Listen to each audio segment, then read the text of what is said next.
Hello my keto peeps, it's Samaya and welcome back to my channel, I Don't Sugarcoat.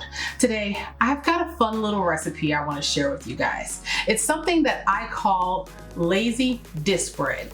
So let's get started.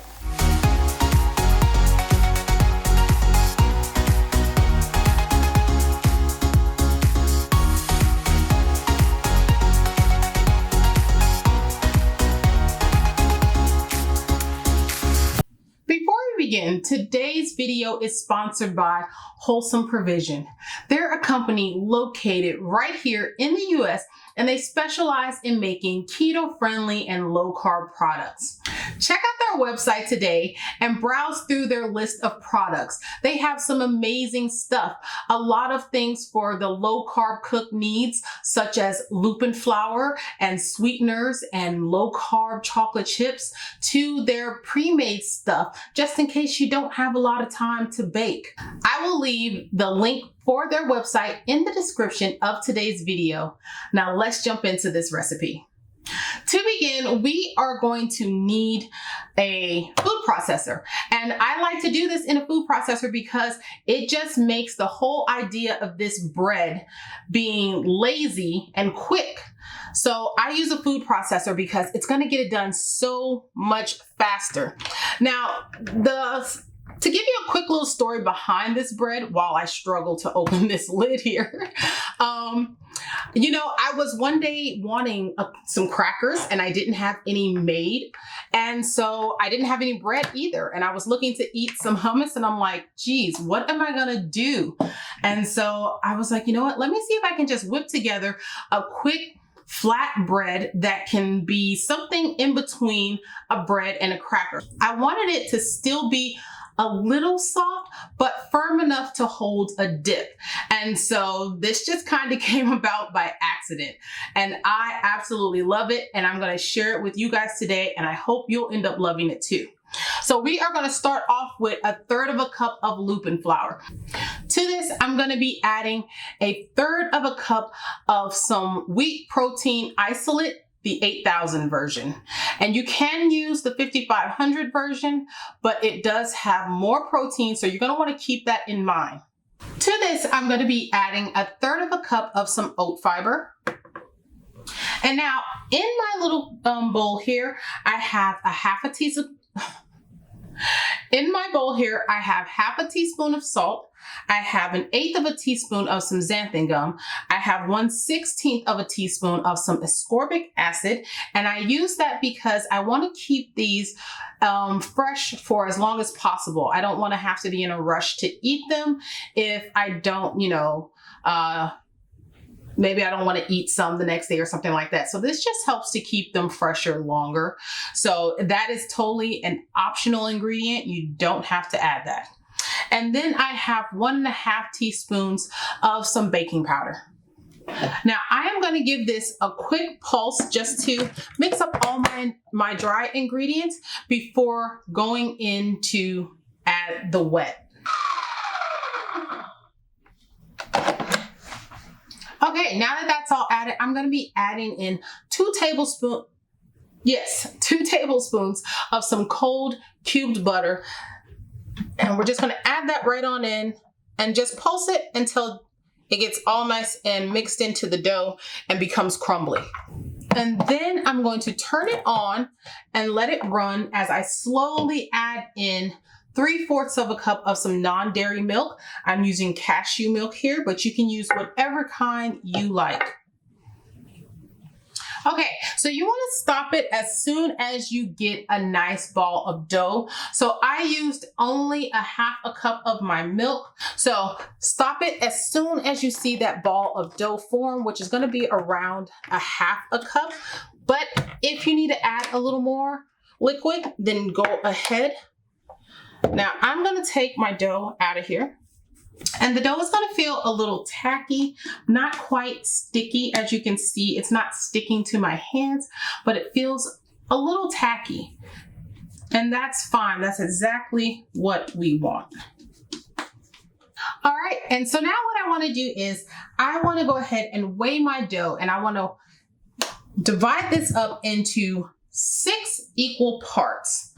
All right, I've got my balls of dough all nice and weighed, and they're all even. And so right here, I have a tortilla maker. And I like this little gadget because it really does make it easy to whip up some bread very quickly. I will say, as for tortillas, when I make tortillas on this, sometimes it's a little bit of a hit and miss. I'm still trying to figure that out with this thing. So when I get that figured out, I'll put out a recipe for tortillas being made on here because it is quick when it's done right. But for my disc bread here, I'm going to tell you right now, this is not going to be a pretty looking bread. It will even have some holes in it.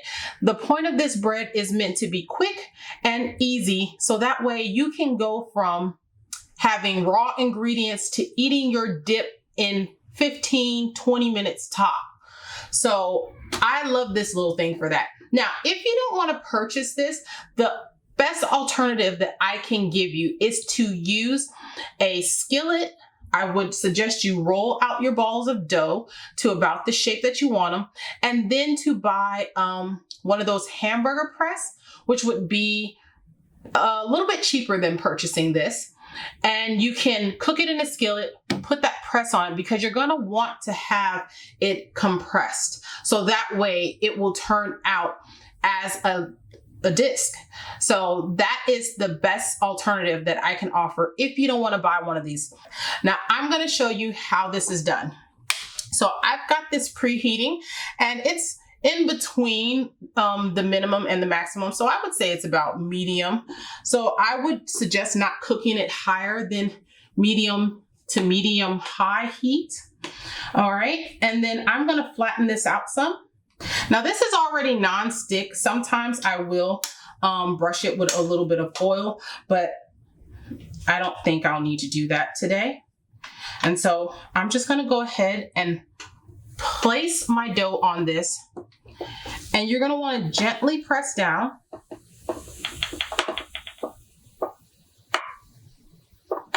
And then release it.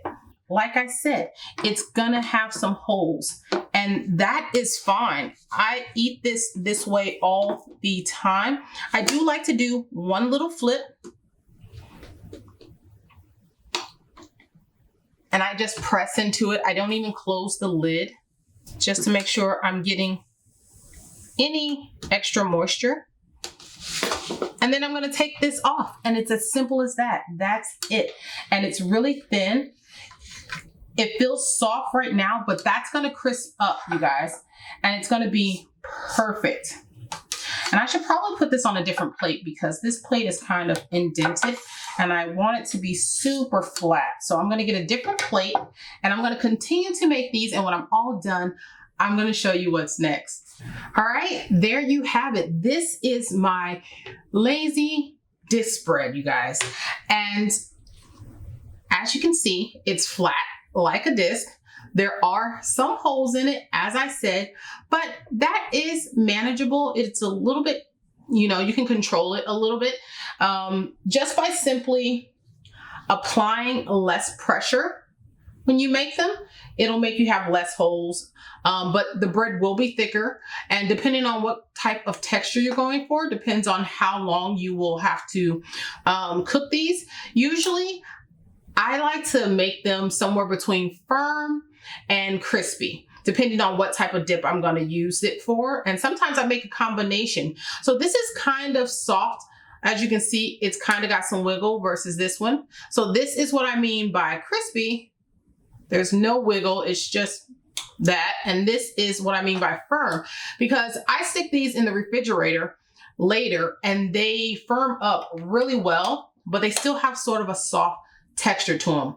This, on the other hand, is going to be crispy.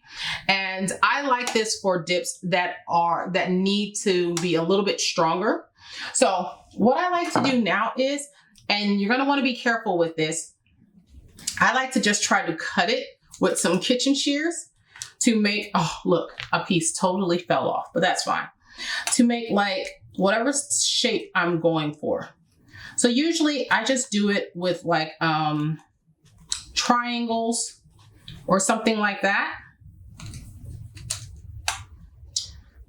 And I try to cut it in a way that goes with the holes.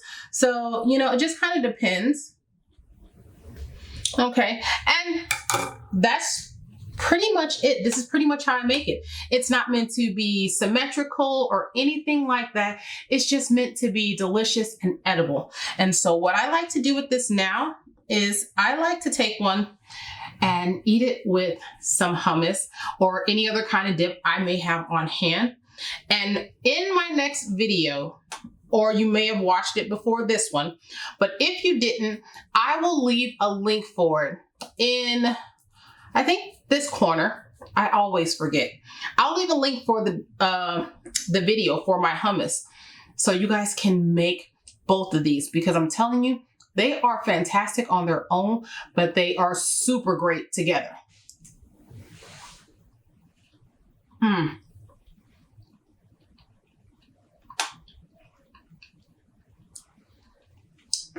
That is so good, you guys. All right, that is so good. My daughter is going to flip when she sees that there is a fresh batch of hummus and my lazy dish spread to go with it. So that's all I've got for you today. I hope you guys enjoyed this video. If you did, hit that like button for me. If you're new here, don't forget to click that subscribe button and ding that little bell so you can get notifications every time I upload a new video. And until next time, you guys, bye.